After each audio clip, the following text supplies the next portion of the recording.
What does it mean to be human? What does it mean to learn? AI just came into our field so quickly and nobody was really prepared for it. Technology can help our lives in lots of different ways, but that real capacity to be present, it's not an easy practice. She's an educator who has spent more than 25 years helping people find their voice, from the classrooms of San Francisco to rural Nepal.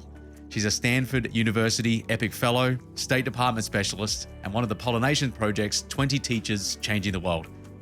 Known for her philosophy on being deeply human in an AI world, she believes technology should serve what's irreducibly human, not replace it.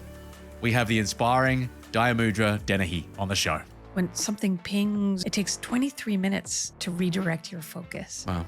We have to be very intentional about what we want to be thinking about and how we want to be using our attention and creativity. I think that's the hardest thing with building a new habit, being very consistent. There's going to be these periods of lack of motivation, of boredom. Those are the times where you need that friction and you just need to really keep that momentum. How do we go about teaching folks to enjoy the discomfort? And I think this is the biggest challenge. We've had a lot of new listeners recently, which is super exciting. If you're one of them, welcome and thank you. Every week, we're bringing you the guests and the conversations that enable you to become the most extraordinary version of yourself. If that's what you're here for, I have a small favor to ask. If you could look down at your device right now and tap the follow button to follow the show, that'll make sure you never miss an episode. And that way, we stay connected on this platform as well. It only takes a second. It's completely free to do. And it really helps a small team like ours reach the people who are also committed to performing at their best. Thank you so much. Now let's get into today's episode. Dayamudra, from your experience, what's the biggest thing you've noticed about staying deeply human in a world that is rapidly being dominated by AI? Well, this is really a guiding question for me right now as an educator and a lifelong learner. I'm just really thinking, what does it mean to be human? What does it mean to learn? And I think for educators, AI just came into our field so quickly and nobody was really prepared for it. And so now we're thinking, what does it mean to learn? And what does it mean to be in relationship, with our learners? And what does it mean to be present, to be warm, to be encouraging, all the things that really enable us to learn something, to master something. They come from human relationships, I think any of us can think about a teacher who really changed our lives. Most people have had that person, and they say, for at-risk youth, it just takes one caring adult. And so who's been that person for us, and how can we be that person for others? And what are those relationships in our classrooms, in our learning environments that are really based in something very, very human, very, very ancient, actually. It makes me think about, so straight away I think about my own experience growing up, and in my final year of school, Mrs. Oates, if she might be listening, I catch up with her every time I go back to Australia. And in my final year, I needed a certain score on my final essay that I was writing for that specific subject in order to be able to get the score that I was wanting. And she gave me about, I think it was maybe 3 or 4 points less than what I needed. Oh. And I went to her with the paper and gone, are you kidding me? Like, come on. And she said something that has stuck with me. She said, well, you didn't get this score because of this essay, as in the overall score. That came because of the inconsistency that you had during the year. And so I went off the rails a little bit at the start. Like I started really strong in my final year of school. Then I went down, I partied a bit too much. Right. And then I came back up and finished really strong at the end. And so I still got some really good scores, but that I just missed out with getting the score that I wanted to with that one. And so for me, the lesson was about discipline. It was about consistency. Yeah. They're two very human traits of ensuring that I am showing up in the way that I need to year out. I think that's the hardest thing with building a new habit, and learning is really building new habits and sort of just being very consistent. Yeah. And there's going to be these periods of lack of motivation, of boredom, of just repetition. And those are the times where you need that friction and you just need to really keep that momentum. Well, let's talk about the friction then, because it's not comfortable. Right. How do we go about teaching folks to enjoy the discomfort when there is tools and technology around that could distract us from that. Yeah, and I think this is the biggest challenge for educators right now. I work in a community college. The California Community College Districts is the biggest higher ed institution in the country. We serve 2.1 million Wow. students in California. And it's really important for us that our students have foundational skills. And so you really want that mastery, but learning has to be meaningful as well. And it's very easy to offload the learning now. It's very easy if you ask someone to summarize something, just to put it into an AI platform and get a summary. But what does it mean to summarize something? What does it mean to find the boring, tedious, monotonous work of really going into a piece of writing and finding the details and making the connections? It really takes some practice. It takes that discipline that you're talking about. I think for my students, I try to think about what is the process and falling in love with that process, of really enjoying that, and that sense of mastery, I think, is something that's very exciting. But I think this is a big moment right now. It's sort of rethinking pedagogy. What is learning? What is our role as educators? Are we just downloading content? Is that what we're doing? Are we just summarizing information, or are we creating meaning? Are we innovating? And I think we're all really wrestling with that at the moment. It's a really interesting one. I saw there was a study, I think last year, came out from MIT, so it's a fairly recent study, and they did research on somebody doing an essay paper, and you do it with no help from anything whatsoever. You think it through. You have a search engine option, so like Google and stuff like that, and then you have an AI option. Yeah. The person and the group that utilized AI retained the information much less. Yeah. Much less. And it makes sense. Because if we are outsourcing the thinking to something else completely, and we're not having to do any of the thinking ourselves, and that's a challenge. Like, how do you wrestle with then making and utilizing AI in a way that speeds up the process in a way in certain areas? And then what are the areas that we need to be thinking about? Okay, getting down into the weeds and actually mastering something. Yeah, I don't think anybody has answers for that, but I think some of the things that we're thinking about is showing process, sort of showing the steps of your learning, being accountable for that, making the assignments meaningful. Like when I ask students to write, right now we're reading Outliers by Malcolm Gladwell as our text, and then students are interviewing someone they find to be successful, and it can be anyone. So one woman is interviewing her husband, somebody else is calling back to her uncle in Eritrea, and somebody else is interviewing their coworker. They don't cheat on assignments like that. They don't offload that. Those are their stories. Those are sentences that they really want to grapple with. So I think some of it is design. What are we writing? Who are we writing for? What is the process? These are just big questions, I think, of what is writing now. I use AI a lot as a writing partner. It's really helped me sort of the time that I used to spend trying to come up with ideas, I can do that much faster, and then really take my time on finding my voice. And that's, I think, for my learners that are learning to write in a new language, finding their voice is really important. And finding that in another language, finding their voice, literally finding the vocabulary, but also finding that voice in terms of their confidence. And sort of how do the tools help them do that? And then how do the tools not help you do that? How do they not help you do it?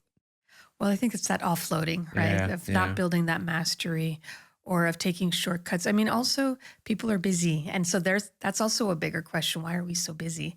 But if you have to get through something, you have to turn something in. It's very easy to use the tools because you just want to get on to the next thing. I have a class that meets on Zoom every Monday night, and we just start with 10 minutes of writing together, just to make that transition of like, let's just take a pause. We're a community of writers. Writers write, so let's write together. So there's also finding those pauses and not propelling so quickly towards the outcome, but really enjoying that building of mastery. I really like that. There's building a habit of not needing to be somewhere else. Right. Just being able to be where you are, which I think can be really uncomfortable for some folks. Yeah. you know? And so I wonder, yeah, how is that going to transpire over the coming months, over the coming years? How do you go about finding your voice? How do you go about ensuring that, yeah, you don't lose sight of that?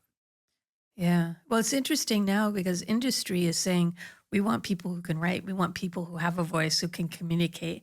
Anybody can throw some AI slop together. Yeah. And you don't even need to be an English speaker. You can just throw it into a translation app. So I think industry is starting to realize people who can truly tell a story, like you do with your podcast. It's a very unusual thing. And it's something that takes a lot of practice, something that takes mastery.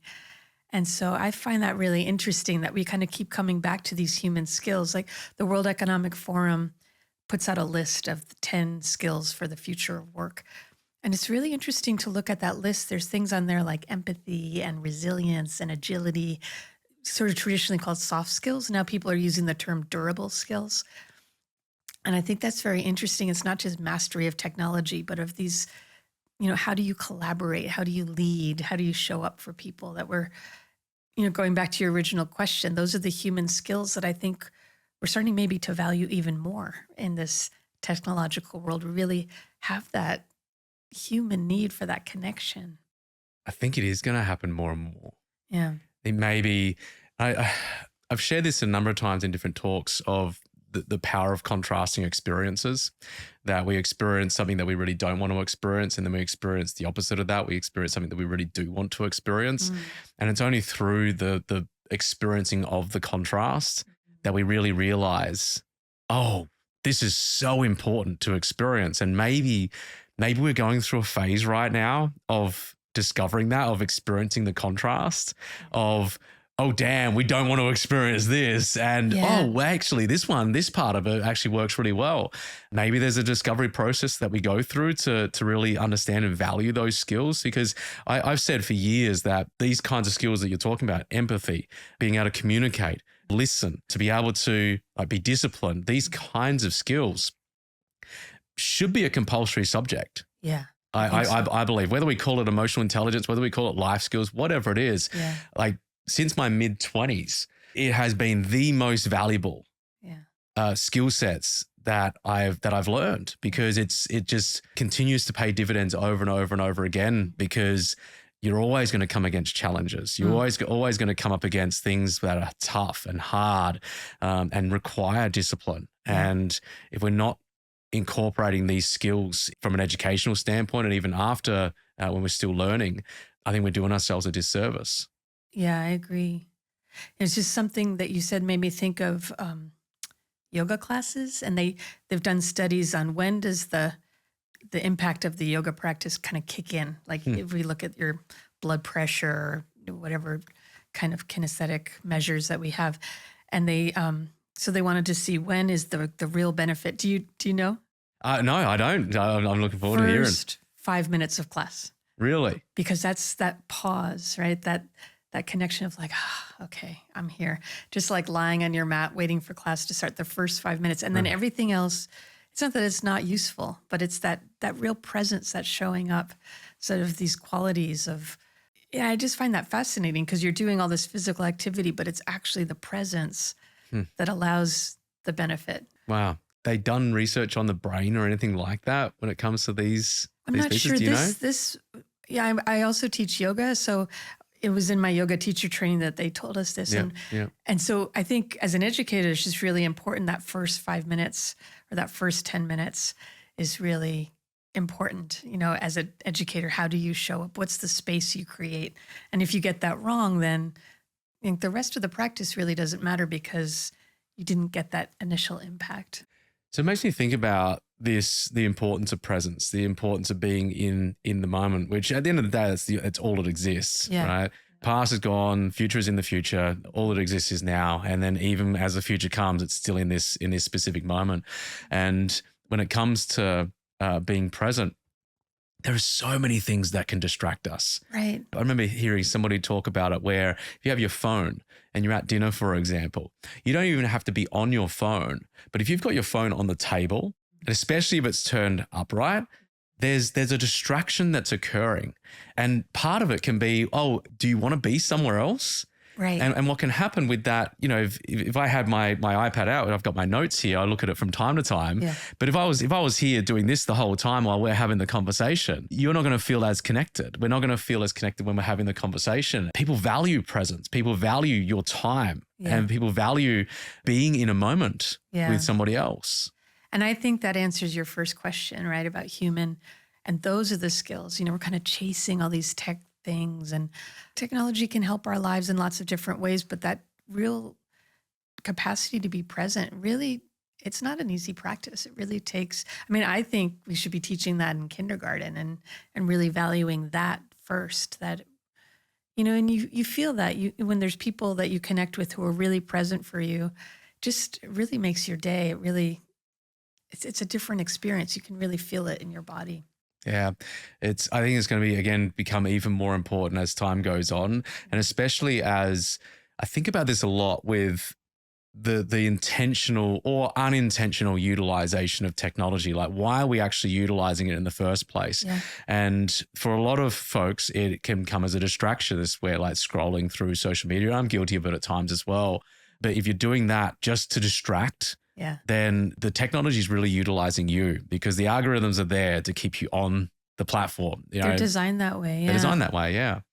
Johann Hari, do you know his book, Stolen Focus? I haven't seen that, no. It's a really interesting book, and I studied that with my students too. He just felt like all these things that you're talking about, he was just too distracted. He couldn't focus.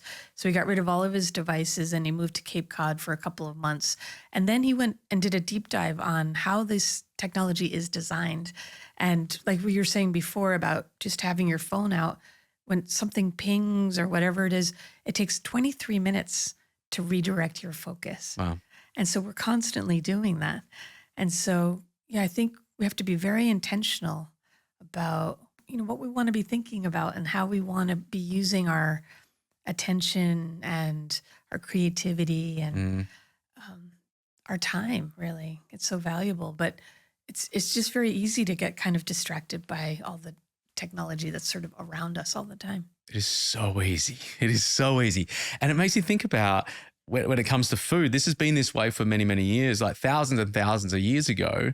Our brains are wired in a way which is, if you came across some food, eat the food, right? Like eat all of the food, like eat all of it as much as you possibly can. Yeah. And now you go to a grocery store and there are infinite amounts of so-called bushes of berries, if you will, right? Back then it was eat the bush of berries. Now at every single checkout aisle, it's there. Yeah. And so no wonder there's challenges around from a health and well-being standpoint. I think there's a direct correlation between that and how we're utilizing from a technological standpoint as well, is that we weren't wired for abundance, maybe. Yeah.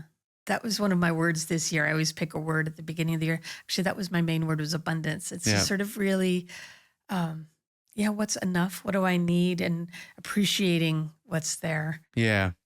I think that's where the intentionality comes in of, okay, if we have and are moving into a world which has infinite potential or a mass amount of abundance when it comes to different things that are available to us, different pieces of technology like we're talking about here, then we need to become incredibly intentional about what we choose to utilize, how we go about communicating with one another, how we go about prioritizing our time as well.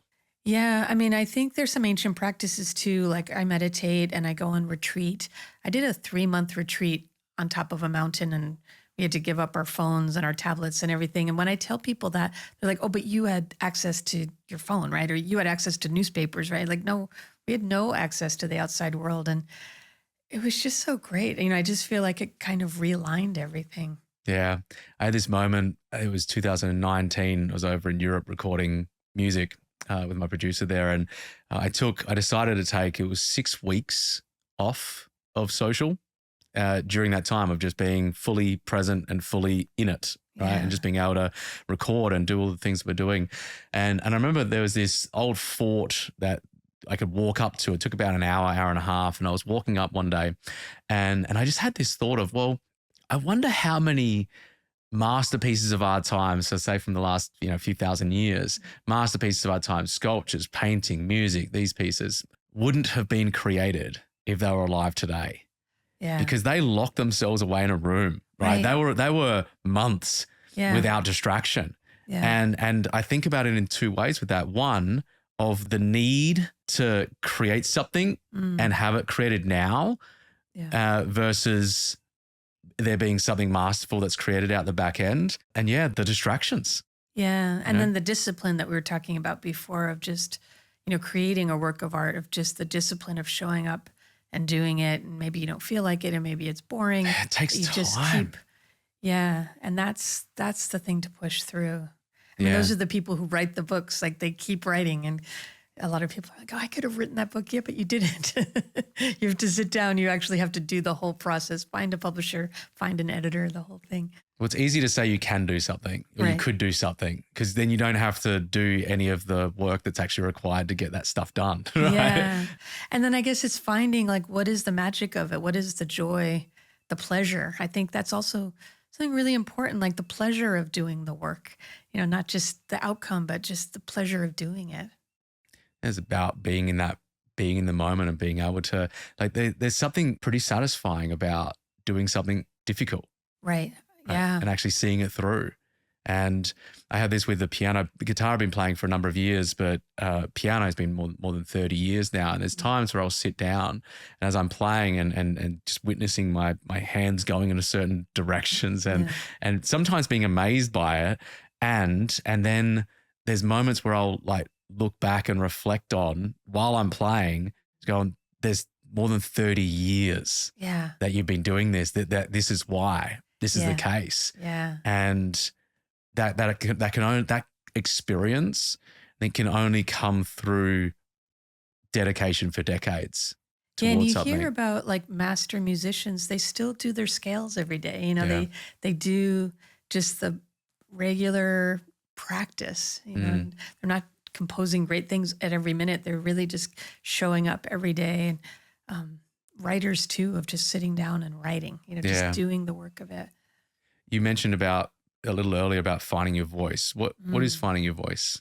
It's a great question. Well, I mean, I think I teach a language, so I teach English as a second language. So I'm really interested in just how we communicate, and sort of language as just a way to connect, as a language, as a way to share what's in your heart and make connections across cultures. I mean, I think these days more than ever, we need to do that if we're going to be Yeah.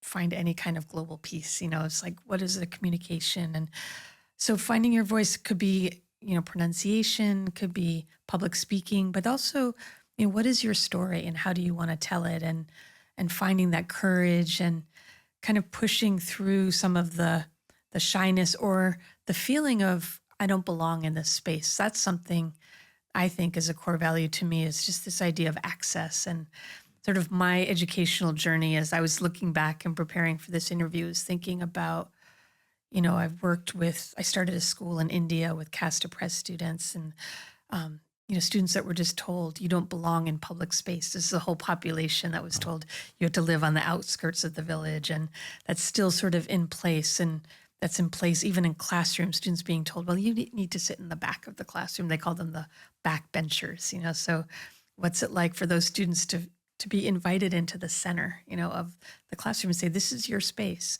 So that's a kind of finding the voice. And even with AI, what is the tool? How are you finding your voice in storytelling and not offloading all of it into the AI platform? Mm. And then my work at the community college, students who maybe didn't have access to education in their home countries, or moms who have been raising their kids that are now, they have some time to go back and pick up their education again, or someone who works in the back of the restaurant who wants to open his own restaurant. There was a guy that came into our program who didn't speak any English, had no educational background. He went through all the levels of ESL, and now he owns a Mexican wine bar. It's like the only wine bar, I think, maybe in the country that has like only Mexican wine. And so he did that, he Wow. found his voice through finding the language and finding his own sort of vision and having people believe in him. What do you find is the biggest psychological barriers then when it comes to finding that voice, especially if there's been people that have told you Yeah. that you're not worth it, or Yeah. you shouldn't be here, or you don't belong, or for whatever reason, somebody feels that their voice doesn't matter. Yeah. How does someone go about, and how have you found those folks that have been able to move through that and come out the other side feeling confident in sharing what they have to share? Yeah, well, I think that's my role as an educator. And I really love the word encourage because it has courage, and courage comes from the cur of heart, right? So you're giving someone heart. Hmm. And I really feel like our Buddhist teachers, when they asked him, what is the secret to teaching, how to be a good teacher? And he said, just be encouraging. And I think sometimes it's that little nugget, like only that, like be encouraging. And so telling students, like, you can do it and you belong in this space and I believe in you. You just see people really hold themselves differently when there's a teacher who's present for them and just says, I see you and you belong here. And these are the tools that you need. And these are the things we could improve. But also, these are some talents that you have that maybe you didn't even recognize in yourself.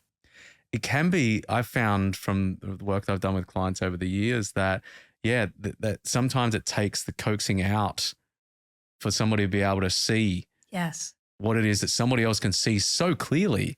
Go, are you crazy? Did you not know that you had this skill or that you came across in this way? And a good friend of mine, Mark, who was on the show a little while ago, and I might botch this phrase, but there was an insight that he shared on the show. It was along the lines of, it's not my perception of how you perceive me might be completely wrong. Yeah. Right. And it's just how we perceive ourselves, how we go about thinking through, again, finding our voice, that maybe some of the things that you have to share could actually be valuable. Yeah. And I think that's the human presence. That's the thing that's not going to be replaced by technology is I see you. And I really feel like as a teacher, that's your role. I see you and I want you to do your best. And I'm here to support you. I'm here to guide you. And also, you have to be motivated. You have to do the work. But I'm here to sort of create a space for that. How do you challenge folks to continue stepping forward? Because they're going to need that motivation. So maybe they don't have it internally currently. Yeah. Is there anything that you notice works? I think what doesn't work is having just one long-term goal, like one final exam or one grade that you're working for 18 weeks from now. I think little goalposts really help a lot. So in education, we talk about summative assessments and formative assessments. So formative is just little checks of, am I understanding this now? And connecting the learning. There's a practice that I really like that I learned at South by actually called retrieval practice. And so really the importance, again, of that pause, saying, what did I learn today? And before you start a new lesson, what did we study last time? So you're always connecting what you're learning. And that actually helps your long-term memory. And so you're just always making these connections, making it meaningful. And so I find that really helps a lot. So we do retrieval practice in my class. We start with, what are the goals for today's lessons? What did we do last week? And then at the end of the class, what did we do today? What was meaningful to you? And then constantly sort of connecting all those dots. Well, you're connecting, and then it's like you're locking in the lessons in a way as well. I find it's very easy to just go on to the next thing. Yes. It's like the next thing, the next thing, the next thing. I wonder then, someone who's a lifelong learning. Yeah. I think that then there could be like this extra layer to that of, you could be lifelong learning and still not actually retain that much information because you're a junkie when it comes to the learning and just reading the next one, reading the next one, reading the next one. Whereas if you really took in what it is that you learned, that the retention is going to be better, the application is going to be much better as well, and the results are going to follow as a result of that. Yeah. Yeah, I think this retrieval practice is really points us in that direction. Yeah. And making sense of it. And just what's the long-term memory and then what's meaningful about it? What is it? What's going to stick? And it's not just learning facts, but of really making sense of what you're learning. Real mastery, takes patience, takes presence, and I'm just really interested in reflection these days and sort of really thinking about what am I doing and not just moving forward, but pausing and looking back. What did I do today? What did I do this week? Just thinking, making sense of it. Yeah, there's this practice that I do on a weekly basis. Brittany and I do on a weekly basis within our marriage as well. And it's this pulse, this weekly pulse that we do. We call it the progress pulse. And from a work standpoint and own personal, it's these like 4 key questions of what's worked, what didn't, what am I going to change, and what support do I need? And just having that, because it enables me to go back and reflect on what was good. Yeah. You know, what wasn't, and what are the things that are going to be changed as a result of that. And same within our marriage as well. We're able to understand, okay, this is how we love to be loved, Yeah. you know, and then these are some of the things that aren't. So, Gosh, that's so amazing that you're that intentional in your marriage. And weekly, I think that's sort of what I was pointing to with the formative assessment. You don't wait till Christmas, No. or you don't wait for a New Year's goal and then check back in the next December. I think that's really important, that regular checking in. And then that 4th question you asked, what's the support I need? I think that's really important. And I think that's where we can start to falter of, I can't do this, but this is the voice, you know, like, what is the help that I need? And I think that kind of can distinguish people who have confidence and those who don't. If you don't have confidence to ask, then it's going to be really hard to push through that period of challenge. You know?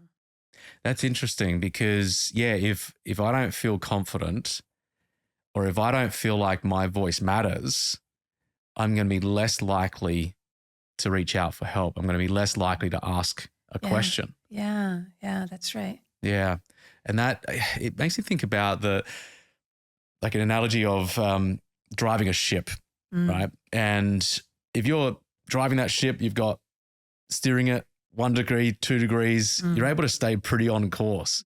I don't know if have you seen the videos with like a ship that comes a little bit too fast into the dock? And I mean, that's wrecking some stuff, you know, it busts into it, and because the momentum is going in a specific direction. And it takes a huge amount of time, effort, energy, resources, money to be able to turn that ship around, because you've gone too far off track in that way. Whereas if in this case, the retrieval practice, the progress pulse, the weekly pulse that we do, each of these pieces enables you to do 1%, 2%, 1%, 2%. And they do say that, right, with those ships, that sometimes it's just like 1 degree that like sends them in a whole different direction. Over the course, because the longer that you go on, just that 1 degree or 2 degree shift, it can end up being a massive change. And we can't know exactly how we're going to get there when we start. Right. There's going to be times that, this didn't work. This didn't work either. Like 100 different times. This didn't work either. Yeah. And just being able to course correct over and over again. But also I think like that, where you share that retrieval practice of then taking what you've learned through those experiences and then taking it with you into the next piece. Yeah. It's almost like a compounding effect that occurs, because you compound, and all of a sudden you're so much further ahead from having these reflective practices, if you will, rather than, let's say it's in 3 months, 6 months, 12 months time. They're important as well. I love at the end of the year doing there's like 20 plus questions that we go through and answer all of those. And that's great to do. Yeah. But man, they're going to be totally different answers if I haven't done work throughout the year to constantly make those tweaks along the way. Well, it's metacognition, right? So like learning how to learn. And I think that's your earlier question about just learning things but not mastering it. I think you have to have that meta view as well of like, how do I learn? And for me, for example, when I was a student, I need to be studying in a noisy place. Like I used to bring my books to the bar and study there. Gosh, this is the exact opposite to me. I know. Most people need a quiet place, but you have to know that about, like, how would you know that about yourself? Like you just learn it over time. Even now, when I was doing my doctorate, I would go to the cafe and just park there. And I just sort of need that peripheral noise. It's just me. Like I don't give that as advice for anybody else, but something about that creates a good learning environment for me. So that's one of the things that I get my students to be curious about, what's learning for you? And creating that space is so important so that you can show up every day to do the work. But, if you have kids and your house is noisy in the afternoon, that's not going to be a good time for you to study.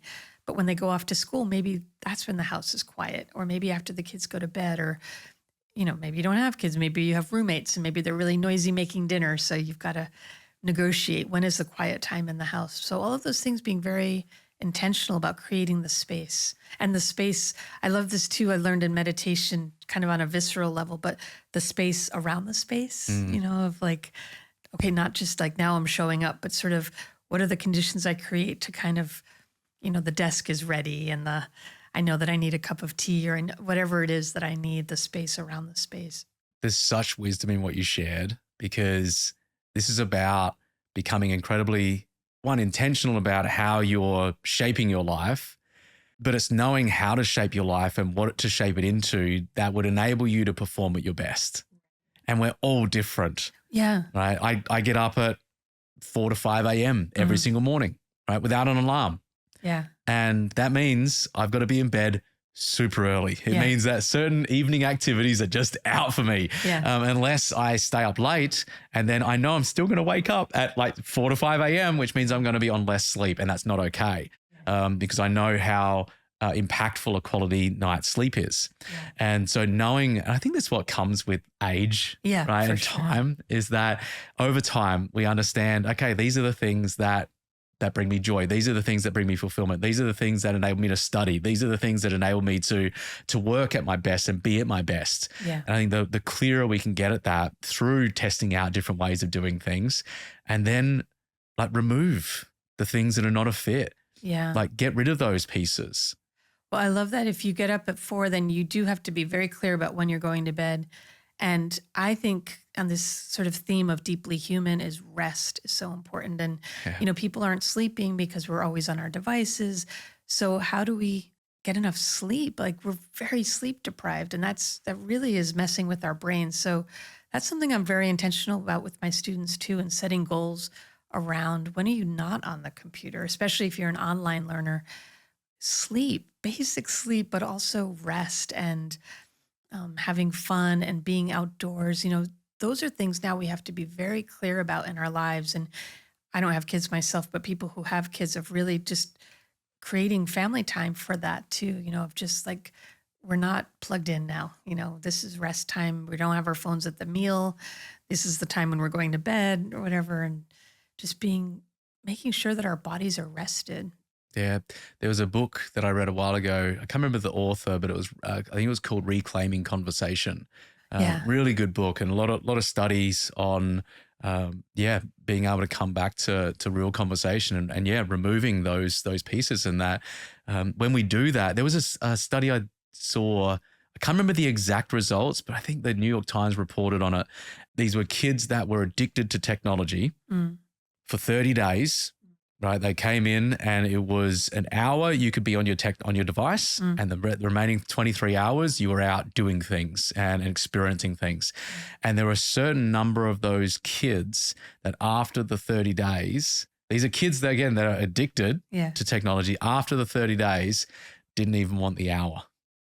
Wow. Yeah. Yeah. It's just, well, it's designed to be addictive. Yeah. And I think that's really important. And that's a lot of the AI literacy I do with my students too, of just, we have to understand how the technology works, and it's designed to keep us on the platform. Yeah. I mean, I think my parents, they weren't extreme in any way, but we got 1 hour of TV a week, Yeah. And it was just, they just wanted us to be doing other things. There wasn't even any kind of revolutionary philosophy around it. It was just, why does the TV need to be on? You're a kid, you should be outside playing. Yeah, we got outside with, making roads and stuff like that in the backyards. We're out on the farm, and we only got, so we're about a 9-hour drive to the city.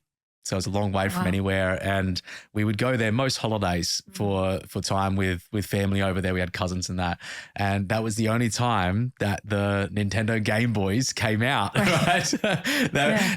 Rest of the time they were up the top of the cupboard, and we weren't allowed to take them out. When we're at home. It just wasn't part of our upbringing. And I massively appreciate our parents for that, because it did instill in there of the ability to be able to do things without tech. And being intentional, like you had the tools, like you had the Nintendo, but you were very intentional about it. And I think that's really important with any of these technology tools, of being really clear about how they're designed and how we want to use them to make our lives more wonderful. Yeah. Well, you mentioned about access. Right. And providing access. So let's talk a bit about access And I think this naturally brings in, how do we then provide that access, but then also ensure that that's being used intentionally? Yeah. And are you talking about AI?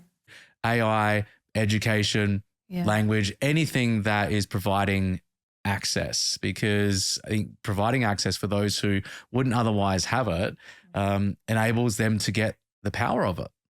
Well, maybe I'll talk a little bit about my work in India. Please. And I connected with this group of people in India that identify as Dalits. They were traditionally called untouchable. And my connection through them is that this particular community for 60 years has been really transforming their community through a connection to Buddhism. So they stepped out of the caste system, and then they felt that Buddhism was a more democratic system. And so through our Buddhist connection, we're sort of a global community of friends. And I met some people my first trip to India. I was invited to go and lead some English language workshops at a youth retreat. There were like 500 youth there.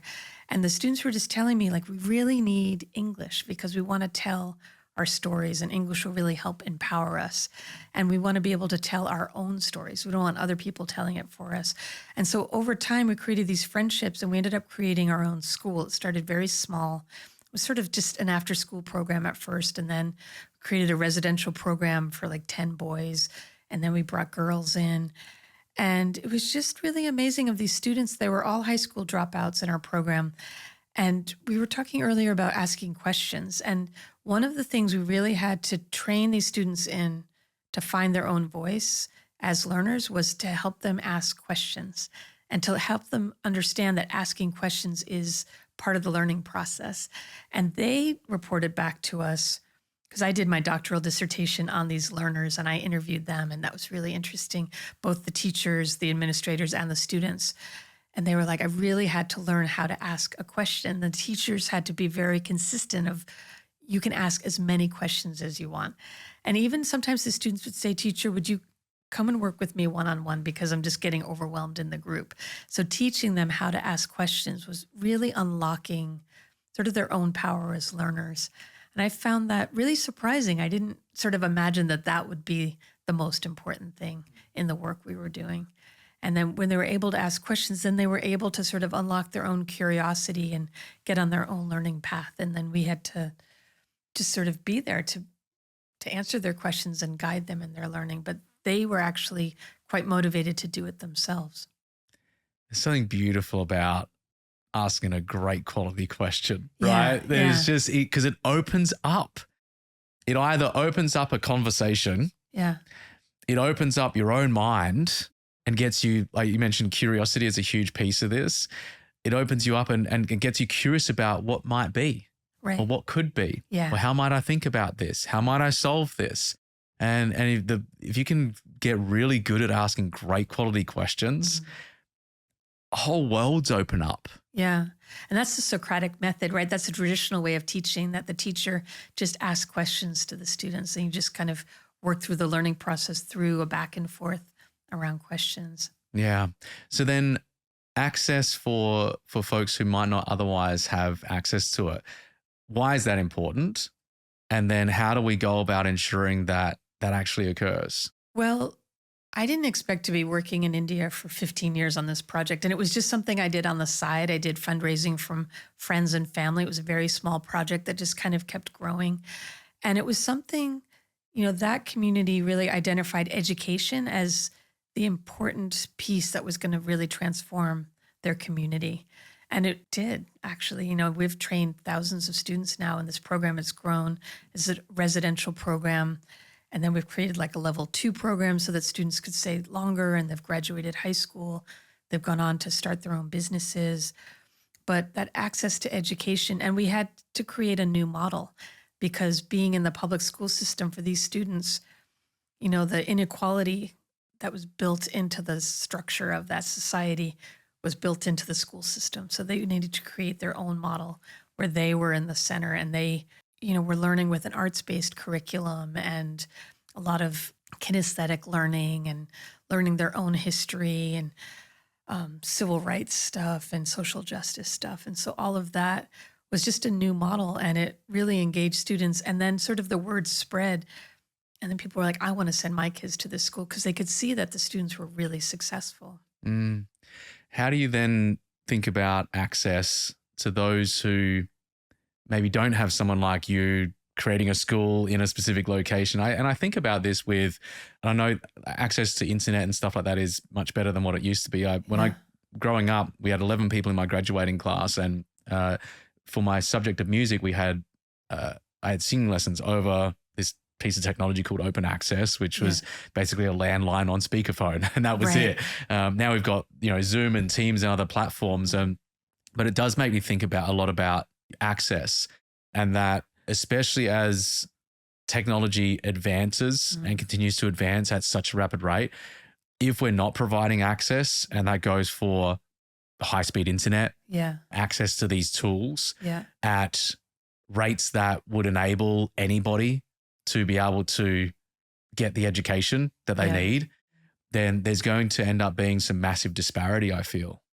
Yeah, I think we call it the digital divide in education, and it is a real concern. And it's one of my reasons why I really am embracing AI, because, I think that people at the more traditionally prestigious universities are learning AI. They're kind of interacting with it in really innovative ways. And then the community college, kind of the majority opinion is these tools are bad. Really? We don't want students to use it. I don't understand it. I don't want to understand it.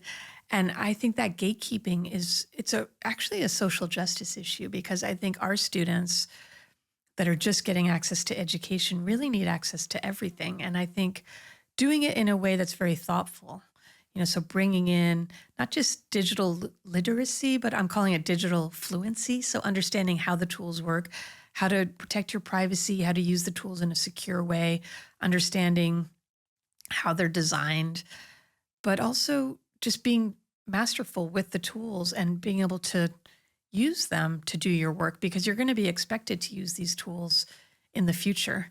And so telling students you can't use them is not preparing them for the world that they're going to be moving into. And I think also as a generation, right, somebody said to me, we're not teaching for the generation that we were. We're teaching for the generation that they are. So what are they going to need? And this is something that I'm really curious about, the future of work. So the skills, the durable skills like empathy and resilience and agility, and also mastery, basic mastery of these tools. And to be gatekeepers and say that students can't use them is really, it's not fair, and it's not preparing them for what they're going to need. Well, it's going in a direct contradiction as well to asking great questions and being curious. Right. Because if you go, you can't do that, because something you said of, well, if I think it's bad, we shouldn't be using it. There's a closed off because I don't understand it. And you can't understand something unless there's a curiosity to understand it. And it doesn't mean that you're necessarily going to use it. Right. But the curiosity, I think of curiosity as a bridge, right? It's a bridge between where it is that we are right now, where it is that you want to be. Yeah. And you can go and dance on that bridge. Yeah. And you don't have to commit to anything necessarily. It's like when coming up with an idea for something. I could do this, or what about this? How about that? And you're just kind of dancing along this curiosity bridge without having to have the answers right away or need to know, because the needing to know and hold on to and control, that constricts, and the potential options or the solutions aren't in the constriction, it's in the space around the constriction. Yeah, that's right. Yeah. That curiosity, I think, being willing to learn something new. And I think for a lot of teachers, it's very vulnerable. Like, I don't understand these tools. I'm not a master at them. I can't teach my students. I think, well, you're learning, and that's okay. We're all overwhelmed. I'm learning too, but there's some things that we just really need to, get curious about, like you say. Yeah. Are there any other insights that you have around access then, how you're thinking about access?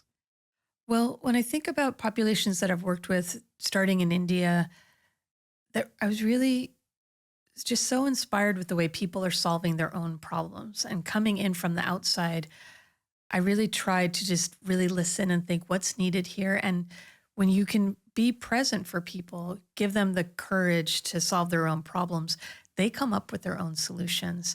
And I also worked with a group of women who are weavers, traditional Mayan weavers in Guatemala. and they needed income. And what a lot of people were doing were going into the cities for work, like doing cleaning hotels and things like that. And in this really rural village, beautiful village, there were these buses that would come at like 4 a.m, and people would get on the bus to go into the city. And the women just decided, we don't want to work like that. We want to be home with our kids. And they had this traditional weaving. And so they partnered with American friends to create these weavings, make things like yoga bags or tote bags or whatever, and sell them. And then they were able to take the profits as a cooperative and really improve their village. And, they do say, I think the World Bank says the best investment is in women because the women will reinvest it in their community. And what these women did with their profits was create an English program for the girls. And so, Wow. It's not something that maybe we would have gone in and thought of, but they thought we want our daughters to be educated. And so the money from their weaving that they did cooperatively, their big looms, they shared, and they shared all the work. They reinvested it into education, and they really wanted their daughters to speak English so that they had opportunities that they didn't have. And so that whole cycle of helping people just, being present so that they can solve their own problems, and then standing with them as they do that, and maybe just, being witness of, yeah, you can do this, of like, I believe in you, and what support do you need from me? What I love about that is you shared about encouragement earlier. There's a mention about it here again, encouraging them that they can do it, Yeah. and then empowerment to ensure they have the ability to do it. Right. So I think that encouragement and empowerment, that combination that's a powerful cocktail there. Yeah, that's right. And what I found too, like what we did in India was kind of amazing with very limited resources, that the solution is not always financial. There'll never be enough money, and there's always enough money. Both things are true. Whatever you have, that's what you have, and that's what you work with. And people are so in those environments, whether it's this village in India, I also worked with a group of gypsies in Hungary that, they just use their resources and they use them really well and innovatively. Nothing's wasted. And so it's the sort of human ingenuity that can solve the problem, that, and just a little bit of financial help can really have a huge impact. What is it that drives you in all of this? I guess my own curiosity. Yeah, I started About learning, what? I guess, just about how other people see the world. And I love languages. So I've really learned a lot by, I studied Japanese in college and I lived in Japan. And speaking in Japanese, I really just saw the world in a different way. And I even felt different physically when I was in Japan. And it was hard. We were talking earlier about how hard it can be to kind of push through. And I used to cry at night of like, it's so hard being here. Like, I'm eating rice at every meal. Everything was just so different. And also I loved it, so there was that tension. And but to be able to be there and master Japanese and have Japanese friends, it was just a really rich experience. And I think I bring that to my classes too. If I can tell my students, I've done what you're doing. I've lived overseas. I mean, not exactly what I'm doing because I wasn't a refugee, but I was, living really immersed in the culture and learning the language. And it's hard and it's amazing too. It's a real thrill. What is it that keeps you going in those moments then? Or what kept you going then? What keeps you going now when it is hard, when it's Yeah. difficult? Like, how do you keep going? Yeah, it's a good question. I mean, I think actually at heart, I'm an introvert. So for me, solitude, of just kind of recharging my batteries, of just taking some time in nature or some time. I think reflection for me is really important. I have a real, daily gratitude practice and seated meditation practice, yoga practice. I walk 12,000 steps a day. So all those things. And then just also wellness. I think you were talking about your sleep ritual earlier. For me, sleep is really important, and going to the gym and taking dance classes, being physically well. I've been a vegetarian since I was 15, and I try to eat as organically as I can. So all of those things, sort of create a vessel of wellness so that the creativity can kind of flow through me. Mm, I love that. I love that. Well, we have a rapid fire segment on the show called Your Edge. Yeah. Are you ready for this? Yes. All right. First question. What's your number one value and why? I think it would be curiosity. Mm. always being open to new information rather than feeling like I've arrived at something. So always just this lifelong learning and having a bit more wonder, I think, about life and, what else there is to learn. Has that grown over time? Curiosity? I think I was kind of born with that, Born with but it, yeah. I do also feel very lucky that it was fostered. That's really important, I think, because I think we're all born with it. Most Yeah. kids, there's not many kids going, I'm not going to do that, right? Right. It's built in over time. Yeah. When they're first, it's like there's wonder around. It's looking around and wondering and making sense of the world in that way. And then it's beaten out of us at Yeah. different times of don't ask questions or, Yeah. the kid that is asking questions in the class that it's like, is maybe the annoying one, or don't, stop asking questions, stop disrupting the room. Yeah. It's like there was somewhere that it had shared the number of questions that somebody asks when they're a certain age. Let's say it's 8, for example. Again, I can't remember the exact numbers here, but by the time you're 18, it has dramatically dropped. I've read that too. It's really interesting. Yeah. Yeah. So we're really lucky, I think, if we have people, again, like one caring adult. But in my case, my parents really encouraged us, and extended family and teachers. I feel like I've just been really lucky with people who've kind of seen my potential and really encouraged me. How does someone then who doesn't have that encouragement around Yeah. nurture their curiosity? Yeah, it's a great question. I mean, I do think looking for those people, looking for teachers, looking for, I don't know, wherever you are, guides, friends, partners. I just don't think you can do great work on your own.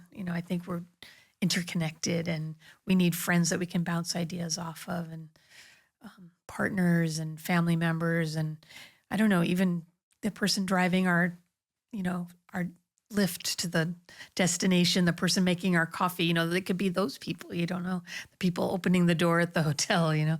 There are so many I love that. Like, I was traveling last week for a number of keynotes, and the amount of conversations that I had in the elevator, for example, or on the plane. And I just remember this. So last week I'm on the flight, about to fly home, delayed flight. I'm about to go to the bathroom, and when I came back out, there's this guy that's there, and he said to one of the staff members that he thinks he might have dropped his phone in the bin. Oh, Because he'd lost his phone. I was kind of listening for a little bit, and he, they opened up the bin, unlocked it, not in there, and then I said to him, oh, if you want me, I can call. He said, the phone's on really low, and so we had a bit more of a conversation around it. yeah.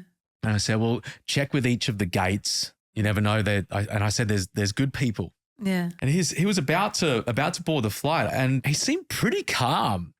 For I don't think I'd be that calm, No, losing your phone. because the flight he was on the flight that I was on, and the flight was boarding, Wow. and he had no idea where his phone was. We parted our ways because he had to go and look for that. I get on the flight, and I'm walking down to my seat, and I got about. I got onto a different flight. So it's the last seat, so I'm down near the back, and I get a tap on the shoulder, and he said, I found it. Oh. And I said, and I turn around and go, what? And he goes, I said, where was it? He said, yeah, someone handed it into one of the gates. Wow. And we just had this moment. I said, there's good people around, isn't there? Yeah. And we just, parted our ways there, and we didn't see each other again after that. But it was this moment I learned from him that, dude, how he was able to stay fairly calm and collected, and the outcome was still the same. Yeah, he solved the problem because he had that presence of mind. Yeah. And so I learned something from him. He might have learned something from me as well. Of maybe he was thinking, oh no, I'm not going to find it or something like that. Yeah. Maybe not. Maybe he thought, it's all going to be okay. But it's through those interactive experiences, even if you don't have anybody, even if you don't have somebody to support you, somebody to encourage you, because there are going to be folks listening to this that don't feel like they have the network. Their family isn't what they wanted it to be, or their friends aren't what they want them to be. Maybe they're not there for them. And you can find, even in the most mundane of conversations, opportunities to deeply connect and be curious. Yeah, I think so. Yeah. This has turned into the longest rapid fire segment ever. What's a belief that's really shaped who you've become, whether it's a belief about yourself or about others or about the world? Just a belief about access is what we were talking about before. So access to language, access to learning, access to opportunity, access to technology. That I think those are sort of at the heart of the work that I've done. I think that connects, whether I'm working in a gypsy village in Hungary or an AI workshop at South by Southwest. I'm really interested in this idea of access. And for me, that's what education is, and creating just moments of access for people in terms of their own learning and their own possibility. It's almost like access provides opportunity Yeah. in that way. And also opportunity for people that it wasn't designed for. Mm. So the students that I work with in India, they were told you don't belong here. So I think that's a really important thing. Or people who didn't speak English that didn't think they could speak English, or people who were told not to use AI, but now they're finding creative ways to use it. So I think also just sort of changing that narrative a little bit about who is this for? It must feel really rewarding to witness the moment that somebody sees in themselves something Yeah. more than what others have told them that they could be. It's so amazing. I mean, I think that's what drives educators. That's what drives me, just seeing people evolve. And then I live in San Francisco, so I run into my students all the time. It's like, oh, teacher, now I'm doing this thing. And they remember things that we've done in class. And Beautiful. I mentioned near the start, Bev Oates, Mrs. Oates, my teacher from when I was at school, she just turned 80. oh my And goodness. each time I'm back, she's one of the people that I make sure, and Brittany and I get to, have that time with her now. She's been able to meet her a couple of times, which has been fantastic. And we sit down, and it's a great conversation, and it's beautiful to have that experience and that connection still. So I absolutely believe in everything that you've shared around, that encouragement and ensuring that you're there for folks. What about a habit, routine, or ritual that you can't live without? What's a habit, routine, or ritual you can't live without? Well, I think I mentioned just my reflection practice, and that's really part of my Buddhist practice. So it takes different forms. So it could be, just a traditional formal meditation every day, could be yoga, could be writing. But for me, just kind of, I think you asked me sort of what keeps you going or keeps you committed. And I think it's that reflection. So constantly looking forward, but also looking back and making connections between things. And, kind of what you were talking about, what you do in your marriage of really reflecting on how's it going. I think it's just a really important practice that I'm really trying to commit to, in terms of that pause, taking a pause every day in different ways. Sometimes I don't have time to meditate for 45 minutes, but it could be just a 5-minute walk, or just writing down things that I'm grateful for, something like that. But I think that reflection practice is really important and something that we need to prioritize in our culture that's constantly moving and seeking and, grasping for things, of just centering and reflecting on what's happened. It's so easy to say, I don't have the time. Oh, yeah. Right? It's so easy to say, I'm too busy to do this. And I thought about a moment that I had with my nephew when he was 3, I think he would have been 3 or 4. And I was back in Australia, and the phone rings. They're about a mile up the road from where I am, mum and dad's house, where I grew up. And mum calls out. She says, Uncle Cam, it's for you. Right, I'm at the computer. I'm about to, about 15, 20 minutes. I've got calls that I've got coming up, and I'm doing some last minute work to get that done. And I answer, I said, hello. And I said, Uncle Cam, can you come play with me? Oh, And the way that it was structured out at that time, I would do my work during the day, and then come around 5 p.m. in the afternoon, it was up and it was go time, right? Yeah. For a number of hours. And so I said, yeah, absolutely. I'll be up there later on this afternoon, and I'm really looking forward to it. And it was like I committed the worst crime in the entire world. He goes, oh, okay. I was like, oh, my heart broke in that moment. I hung up the phone. And in that moment, I go, but, I feel really bad. I feel really conflicted in this moment because I feel really bad. I want to spend time with him and I've got all of this stuff that I've got to get done at the same time. I don't have enough time because, to go and play with him because I've got calls coming up in like 10, 15 minutes. And then I just took a moment. Yeah. And I said to myself, well, I've got calls in 10, 15 minutes. These emails, could I do them after the calls? Yeah. The answer's yes. And I go, huh. And I jump up, I get in the car, I race up, I run inside, and I go, Will, we got 5 minutes, man. What do you want to do? Right? I love that. And we went and bounced on the trampoline. I go, okay, we got 1 minute. What do you want to do? 20 seconds. What do you want to do? Write down a 0 and then said, all right, I got to head back down. I've got a call. I love you. I'll see you later on this afternoon. All right. Wow. Gave a high five and then went back down. And it was a beautiful moment. One, because maybe there's a defining moment or a small moment for him that he might remember that of making time for the people that matter most to you. Yeah. For me, it was this lesson of these micro moments that I generalized out and said, I don't have enough time. But so often, do you have 20 seconds? Do you have a minute? Yeah. Do you have 5 minutes? And it's for moments in general, and then coming into what you've shared as well of these moments of presence that, can you take a minute? Yeah. Just a minute. Of course you can. And with kids, right? Kids are all about the present moment. That's kind of the joy of children is like they don't have calls to do. They don't have emails to send. So there's that tension because your work is real. And I think especially if you work from home, if you work on your own, you have to, I don't know, it's hard. You kind of, I think in some ways you work more because you're not just clocking in and clocking out. You're sort of always, your time is a little more porous that way. I think having clear boundaries, I've had to learn that, or not have to learn it. I continue having to learn that of making sure that there's certain boundaries in place and honoring those boundaries because it comes back to what we were talking about earlier of like, what are the things that need to be in place for you to be at your best? Right. What are those things that need to be in place for you to be at your best?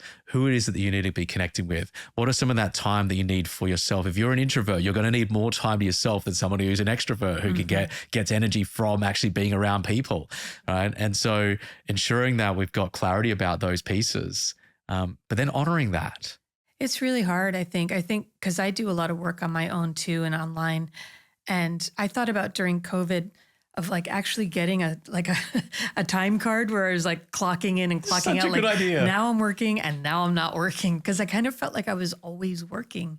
Yeah. So you can work from anywhere, but do you want to? Do you want to work all the time? And so I think, and also I love the freedom, so I wouldn't give it up either. But it's just, having boundaries around your time and just sort of knowing now I'm not working. Now I can take a break. Now especially with kids, now I can play with them or whatever.